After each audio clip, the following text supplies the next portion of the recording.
Joseph, son époux, qui était un homme juste et ne voulait pas la dénoncer publiquement, décida de la renvoyer en secret.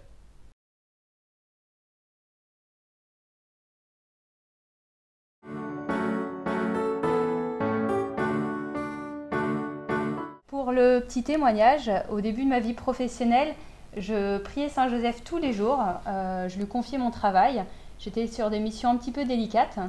Alors je ne savais pas bien s'il entendait ma prière, voilà, il restait très discret mais je persévérais. Et ce qui est très drôle, c'est qu'un jour, au moment de l'épiphanie, un de mes collègues arrive avec une galette des rois et il propose à tout notre bureau de tirer les rois ensemble. Alors moi je prends une part, je choisis la plus petite parce que j'avais déjà tiré les rois à la cantine. Et en fait j'ai la fève et c'est un petit santon de Saint-Joseph. Et j'ai bien souri intérieurement parce que je me suis dit bah voilà, je confie mon travail à Saint-Joseph tous les jours. Je ne savais pas bien s'il m'entendait et en fait il est bien là sur mon lieu de travail.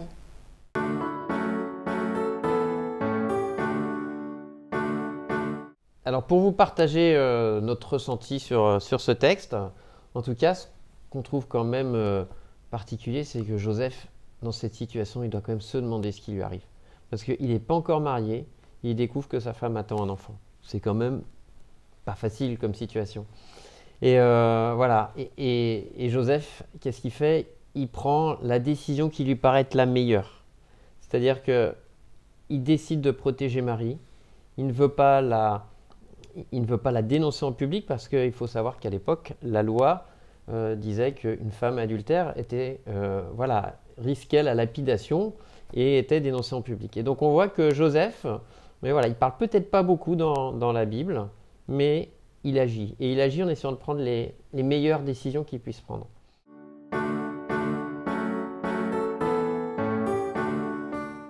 Pour la prière, nous vous proposons de dire ensemble le glorieux Saint Joseph.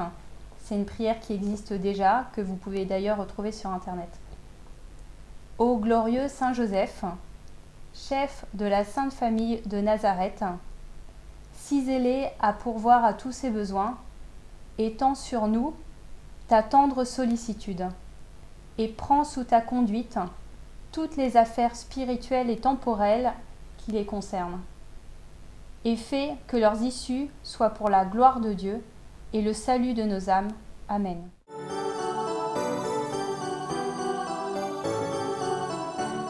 Voilà, aujourd'hui, lundi 7 décembre, on vous propose une action toute simple. En fait, c'est confier à Saint Joseph une intention particulière, mais une intention qui va être très concrète, n'est-ce pas? Ça, c'est très important. Saint Joseph est un homme, il faut lui parler comme tel et de manière très très concrète.